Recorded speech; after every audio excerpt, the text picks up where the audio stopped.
Hey there, welcome back. Ooh, it's a nice, muggy, hot summer day up here in West Michigan.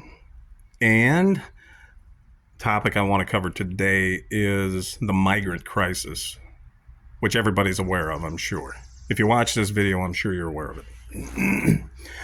So you start to think, well, when will something happen? What'll be the catalyst that starts a real big upheaval? Well, I think we're on collision course with it. All these migrants are being housed and they're being fed just enough to keep them under wraps, to keep them content for the moment. And they're growing impatient by the day that they're not being moved into homes and everything else that they were promised by the illegitimate pedophile. So, what would cause all of these migrants, third world immigrants that don't have the understanding of the world that we do? So, Trump wins. I think they cut off all their funding, all their housing, and then they hit the streets and they start looting and rioting and robbing and everything else that goes along with it. What would that do? That would create people to defend themselves, and all of a sudden you have a makeshift war breaking out all over the country in major cities. Then you're going to have bands of these immigrants forming gangs that are going to. I mean, it'll look just like the other side of the Dominican. It'll look like Haiti. That's what I believe. But see, they have these trump cards. All they have to do is just play them. When are they going to play them? I don't know. But all they have to do is cut off the food and the resources to them. And pretty soon, people are going to be starving and they're going to be out just breaking and robbing and looting and rioting instead of being sent home. So, what's the catalyst? Well, you have the election here. So, I think,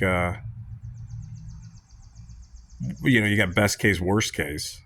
Best case, everybody rolls over and they just continue to pass illegitimate legislation that collapses and kills the country in an orderly fashion. Or they let Trump back in, pull the plug on everything, and then you have literal mass chaos in the streets, and you'd better be in the deep country and you'd better be real self-sufficient. And literally lone wolfing it ain't going to work. It's just not. You're going to need an infrastructure of people that know what the hell they're doing, that know how to handle a firearm, that know how to work on machinery, that know how to grow crops, that know how to do stuff. You're going to have men and women with you that know shit. Okay? Office worker types ain't going to cut it. It just isn't. You're going to need some people with some real skills. And those people are growing increasingly hard to come by with all the luxuries and all the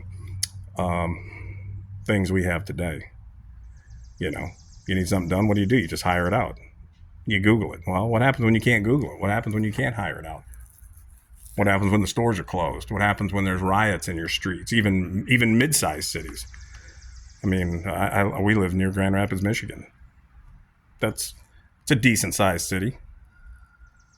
It ain't Chicago, it ain't LA, but it's a decent-sized city. You're talking probably a metro surrounding area, about 1 million people. So you're going to want to be far away. Far away. Many people can't do that. So what do you do?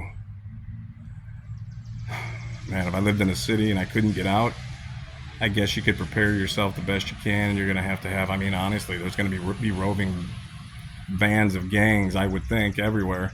I mean, if I start to think like somebody who doesn't care about life and doesn't have anything to protect, then I'm just going to go out there and do whatever I want. I could throw myself into that frame of mind and come up with some scenarios of what I might be doing at that point, and then a way to counter them. You're going to need some people. You're gonna need to start talking to some people. Start to organize small groups. You don't want to be too big, but I would think if you had a half a dozen families, that were all like-minded, that's a good place to start. Obviously, start with one family, then two, then three. Vet everybody, top to bottom, and start making contingency plans. Maybe y'all pool resources. Maybe y'all,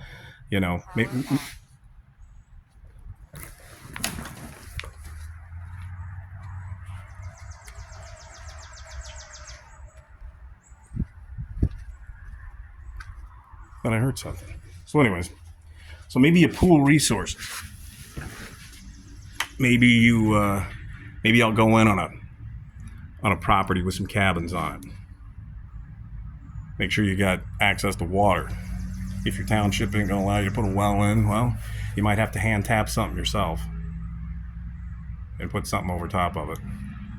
But water will be key. Ability to grow food will be key. Heirloom seeds, key. And, you're going to have a protein source. So pick your protein. You want chickens, you want beef, you want what? Combination would be great. Pigs reproduce easily. Not everybody likes pork. I'm not crazy about it. But anyways, these are just some thoughts I had. And I thought I'd share them with you. And yeah, that'll be it. See ya.